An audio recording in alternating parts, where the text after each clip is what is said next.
عادل تنوری صاحب، آپ شہر اقتدار میں اپنے فرائض سر انجام دیتے ہیں. الیکشن سے قبل جو کیا سرائیاں تھی وہ اور تھی. کیا آپ کو بھی اس چیز کی پھنک نہیں ہوئی یا اس طرح کی کچھ چیز آپ نے محسوس نہیں کی کہ اس طرح رزلٹ آ سکتا ہے، عوام کا جھکاؤ صرف پی ٹی آئی کی طرف ون سائیڈڈ ہو سکتا ہے؟ دیکھیں جی، اگر بات کریں آپ اسلام آباد کی یا خیبر پختونخوا کی، ادھر تو بالکل کلیئر تھا کہ ادھر پی ٹی آئی کو ووٹ ملنا ہے. اور اسلام آباد کی جو 3 سیٹیں ہیں جن کے نتائج ابھی آپ کے سامنے ہیں، آپ دیکھ رہے ہیں 8 فروری کی رات کو کیا نتائج تھے، ادھر تو بالکل کلیئر تھا کہ پی ٹی آئی کو ووٹ پڑے گا اور کھل کے جو ہے ووٹر اپنا حق رائے دہی استعمال کیا ہے. باقی پنجاب کے اندر مسلم لیگ نون اس وقت مکمل طور پر اپنے ووٹر کو کھو چکی ہے، اپنا کارکن نکالنے میں ناکام رہی ہے، اپنے ووٹ کو دوبارہ کیش کرنے میں. کیوں سب سے بڑی بات ہے کہ میاں نواز شریف کے پاس کوئی بیانیہ نہیں تھا کہ جس کو لے کر آئے وہ اور آ کے عوام میں مقبولیت حاصل کرتے. ابھی آپ نے ادھر مانسیرا کا جلسہ دیکھا ہے، 3 اضلاع کی پبلک مسلم لیگ نون وہاں پر اکٹھی کر کے ایک جلسہ کیا ہے. تو اور اس کے بعد بھی مانسیرا کی سیٹ جو میاں صاحب ہارے ہیں، اس کی بڑی وجہ میں سمجھتا ہوں کہ ان کے داماد ہیں کیپٹن ریٹائرڈ صفدر صاحب. کیونکہ الیکشن کمپین میں بھی ابھی بھی آپ ان کے فیس بک پہ، سوشل میڈیا پہ، جو ان کی ویب سائٹس ہیں اس طرح پہ آپ چیک کریں، وہ اس طرح کی بڑی بڑی باتیں کرتے تھے جیسا کہ یہ سیٹ ہی مکمل طور پہ ایک ان کی. نہیں، میں آپ کی سوری انٹرپٹ کر رہا ہوں کہ کیپٹن جو ریٹائرڈ صفدر عوان صاحب ہیں، ان کے بقول تو انہوں نے مانسیرا میں اپنے حلقہ میں تو کافی زیادہ کروڑوں اربوں روپے کے ترقیاتی کام کروائے ہیں. تو پھر وہ کس طرح وجہ ہے ان کی ہار کی؟ ان کی سب سے بڑی ہار کی وجہ ہے کام بالکل انہوں نے کروائے تھے صرف ایک ٹینور میں. پہلے یہ گزشتہ 16 ماہ کا جو ٹائم گزرا اس میں کوئی کام بھی نہیں کروایا. ابھی بھی اس وقت بھی آپ جو مانسیرا کی مین شاہراہیں ہیں ان کی حالت دیکھ سکتے ہیں. صرف اور صرف باتیں کی ہیں کیپٹن صفدر نے اور دوسروں کے اوپر طنز و مذاق کیے ہیں. ابھی بھی آپ ان کا ریکارڈ نکال کر دیکھیں فیس بک کے اوپر، سوشل میڈیا پر، کہ ان سے کوئی بھی کسی بھی جگہ پہ، چاہے وہ تناول ہو چاہے وہ مانسیرا ہو، پوچھا گیا ہے تو انہوں نے مکمل طور پر اس سے آگے مذاق ہی کیا ہے.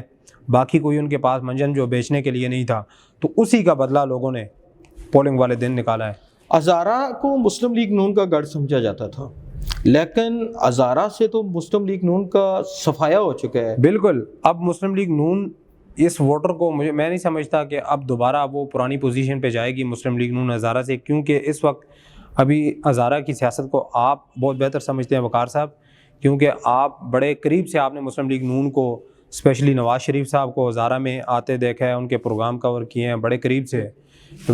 تو اب میرے خیال میں مجھے نہیں لگتا کہ یہ ووٹر جو ہے دوبارہ مسلم لیگ نون کی طرف جائے گا. ایک وجہ تو یہ بھی ہے. دوسری وجہ یہ ہے کہ ہزارہ میں بالخصوص ہری پور کی اگر آپ بات کریں تو ہری پور میں دیکھیں صرف کام ہوئے ہیں جو پچھلے 5 سالوں میں صوبائی گورنمنٹ نے لوگوں کے کام کیے ہیں. اور ہزارہ کے عوام اتنے بھی زیادہ پارٹی سطح پہ نہیں جاتے، اپنے کاموں کے دیکھتے ہیں، کام کے لحاظ کے سے بھی. اور جو گزشتہ عادل صاحب، اس دفعہ جو آپ ترقیاتی کاموں کی بات کر رہے ہیں، میں نہیں سمجھتا کہ اس دفعہ لوگوں نے ترقیاتی کاموں کو دیکھا ہے یا ترقیاتی کاموں کا انعام دیا ہے اپنے جو اس وقت ووٹ صرف اور صرف اس وقت وقار صاحب ووٹ اس وقت پڑا ہے عمران خان کو پڑا ہے. اور مہنگائی کی وجہ سے، بے روزگاری کی وجہ سے، بجلی گیس کے جو بل ہیں اور اس کے بعد جو ظلم بربریت ہوئی ہے، اس کے خلاف ووٹ اور صرف اس وقت عمران خان کو پڑا ہے. کسی نے کوئی اجتماعی کام نہیں دیکھے، کسی نے جنبہ برادری کی، رشتہ داری کی سیاست نہیں کی، صرف اور صرف عمران خان کو ووٹ. یہ جو قومی ایشو میں آپ کی اس بات سے ایگری کروں گا کہ اس دفعہ لوگوں نے کوئی جنبہ نہیں دیکھا، کوئی برادری نہیں دیکھی.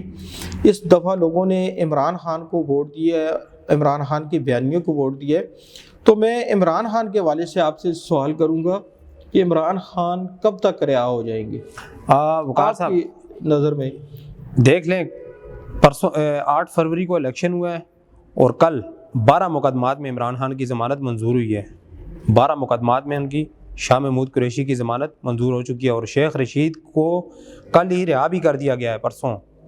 تو اب اس کے بعد مجھے یہی لگتا ہے کہ مزید جلد ہی وہ وقت آئے گا جس سے عمران خان جو ہے اب وہ اڈیالہ سے نکل جائیں گے. آپ جو اسلام آباد کے جرنلسٹ ہیں، ہماری صحافی برادری ہے، چونکہ وہ سیاست کے بالکل قریب ہے، اتار چڑھاؤ اور جوڑ توڑ کو بہت قریب سے دیکھتے ہیں، آپ کیا سمجھتے ہیں کہ مرکز میں آئندہ حکومت کون سی جماعت کی ہوگی؟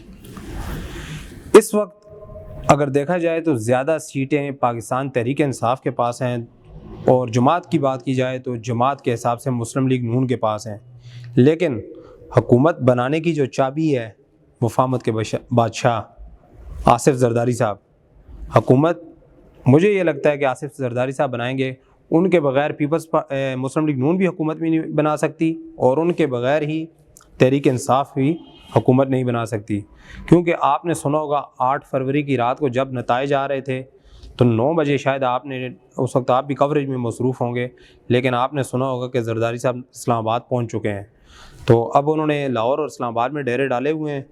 تو میں یہ سمجھتا ہوں کہ اس وقت کیونکہ عوامی مینڈیٹ ملا ہوا ہے، پہلے نمبر پہ پی ٹی آئی کو، پھر مسلم لیگ نون کو، پھر پیپلز پارٹی کو، لیکن اس وقت تک حکومت بنانے کے لیے جو فیورٹ لگ رہی ہے وہ پیپلز پارٹی ہے۔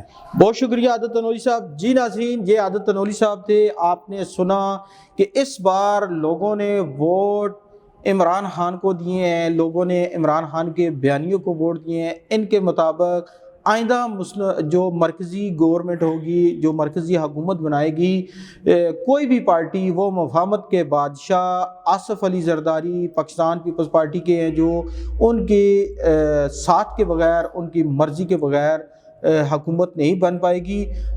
دیکھتے ہیں آئندہ کہ جو مفاہمت کے بادشاہ ہیں آصف علی زرداری، کیا ان کی شمولیت سے ہی حکومت بنے گی یا کوئی اپنی بل بوتے پر، اپنے نمبرز پر بھی حکومت بنا پائے گا۔